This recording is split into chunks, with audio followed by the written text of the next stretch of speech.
What's up, everybody? Welcome back to Cigars and Whiskey for our next review. And today, it's been a little while since I've done a review, and I do apologize for that. It's just been a little crazy with everything going on. The shop I was at, we had to close the cigar shop, unfortunately, just because of all the stuff going on. But besides that, let's go ahead and we're going to get into our review. We're going to be continuing the review series as I had pre-started. The last time that I posted was for the Karen Berger, the K by Karen Berger, the Connecticut. Now today we're going to go into the Habano, which I would say is one step up. And if you, let me go ahead, there you go. And if you haven't had it, it is a great smoke. Now this size that I have in my hand is it's like torpedo at the top and it's beveled at the bottom, and that is called the Salomon. That's the size that she has deemed these ones, and I do like the Salomons better than all of the others. I mean, I like all of her cigars, but if I had a preference to pick which one, it's probably because it's the longest and it's the most enjoyable, but I do like the torpedo tops on a lot of the cigars that come out of Esteli. It's just, I guess it's just my thing. But with that said, we're going to go ahead and get into the Karen Berger Habano Salomon right after this, so stay tuned. Alright everybody, welcome back. Now with this Karen Berger Habano, the K by Karen Berger Salomon, like I said, it is a 50, it's a box press cigar, if you haven't saw that yet. It does do 52 by 56 by 58, so it starts out and it gets a little bit bigger at the bottom, and it's a box of 10. Now they do retail roughly around $100 online. You can find them all over the place. You can even go to the Don Kiki website, which is the Don Kiki Berger, who is Karen Berger's late husband's cigar company that she now runs and oversees things. So you can definitely get the cigars there. I've seen them all over the place. I mean, most you can, like I said, if you can't find them anywhere close to you, a lot of shops do have them, some don't. My best suggestion is go online. There's quite a few shops that pop up there, and if you can notice, there is a little bit of sun, so if I'm squinting, I do apologize.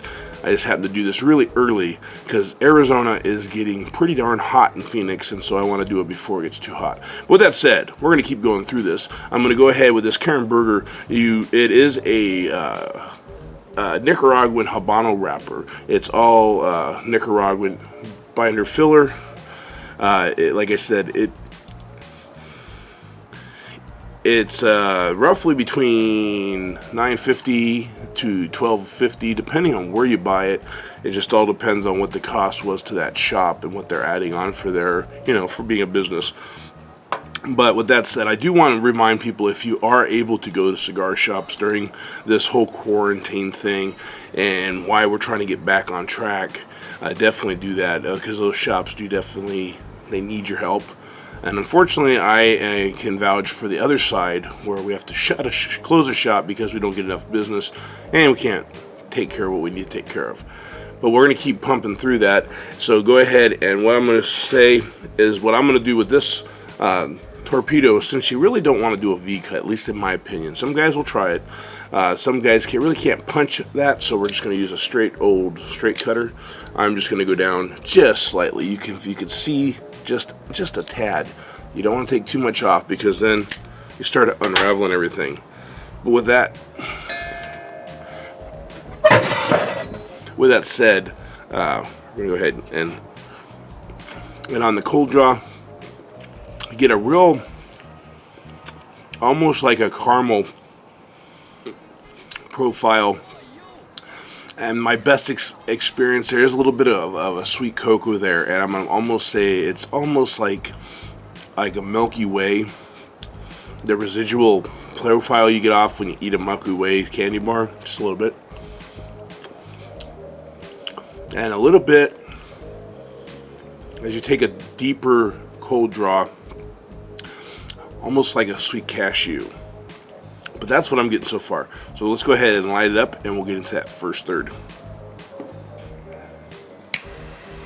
So we go ahead and light the end here, just enough to get it toasted. We don't want to burn it, but because it has that beveled end, I want to make sure I get it properly.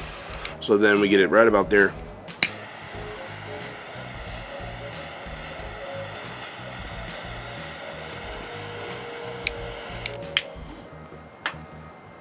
As you can see, get a really good amount of smoke off the cigar. You can also a little bit of a toasty note.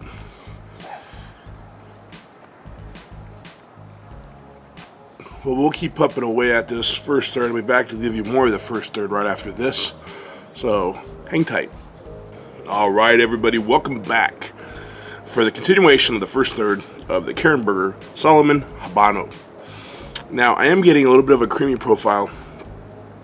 There is an earthy, musty profile. And what I mean by that is some people will say barnyard. To me, it doesn't make sense, and you probably heard me say that in other videos. Barnyard makes it sound like bad thing. Well, musty, you know what musty is when something's closed up and you open it.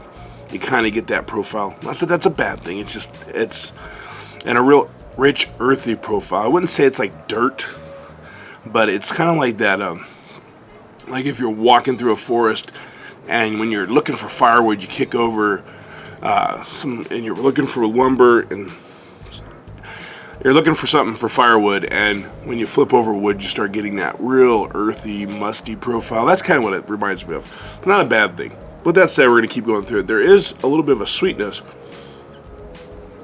on that first third. It's almost like a sweet tea. Not like a sweet Georgia tea, but almost like a sweetened herbal tea. If you've had herbal tea, if you haven't had herbal tea, I'm sorry. But you should have some herbal tea. I used to have it because my grandma drank it. But anyway, we'll go with that said. We're going to keep going through it. I'll be back with the second third of the Salomon Karen Berger Habano, the K. We'll be right back. All right, welcome back, everybody. And as I said, don't mind me. I'm getting blinded. I just didn't set up my camera in the right place. But we're going to go ahead and continue with it, and we're going to tough it out because I want to move on my stuff. So with the Karen Berger K, or the K by Karen Berger, the Habano, we're going to get into the second third of the cigar. And in the second third, we started to notice a little more of a spice profile in the retro hell, and also in the actual drawing of the cigar. The other thing I can notice, that I'm noticing, is the cedar notes and a little bit of a fruitiness. And when I say fruitiness, I mean almost like a dried fruit profile. Now, there are quite a few that people refer to a lot. They say dried apricots, dried like a raisin, a plum profile. But all in all, I can't really pinpoint the flavor, but you can tell it's like a sweety fruitiness, like of a dried preserved fruit. Man, but I gotta say, it's still going. You can see it started to burn a little goofy. The cone didn't stay shaped like it would, but other than that, there's no really any burn issues. Never, to be honest, no knock on wood, but I can honestly say I've never had construction issues on the cigar either. When I'm smoking it, I don't get a pinhole or a mouse hole, as people call it, where it'll start burning up high. I don't get a lot of coning.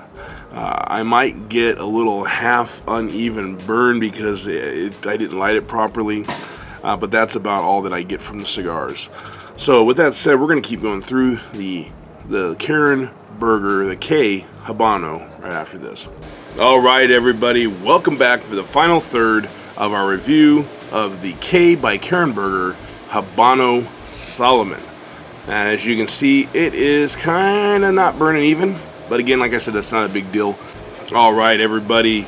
And with that, we're going to go ahead and wrap this up. Now, as I've said, in the profiles, they really haven't changed so much in the end of the profile of the cigar. Still getting those herbal floral notes. I'm getting that earthiness, a little bit of that sweetness is kind of coming back. Not very strong in the really destroy your palate. Now, again, take that with light ease, because like I say, like I've said in other videos, I smoke a lot of full-strength cigars, so the Habanos to me are just perfect, but it might be a little bit stronger if you are a new cigar smoker, or if you have smoked a lot of Connecticut's, it might be a little bit different for you. But it is a Nicaraguan, so with that said, any Nicaraguan, you're going to have a little bit of a stronger pepper profile on it, which I am noticing as I'm talking and I'm not smoking. I am noticing a little of that pepper bite. But it's not bad, it's not overpowering, it's just, it's a unique profile for those cigars. But with that said, if you like this video, give me a thumbs up, smash that like and subscribe button, and as always, have a great day, have a great smoke, and I'll see you next time.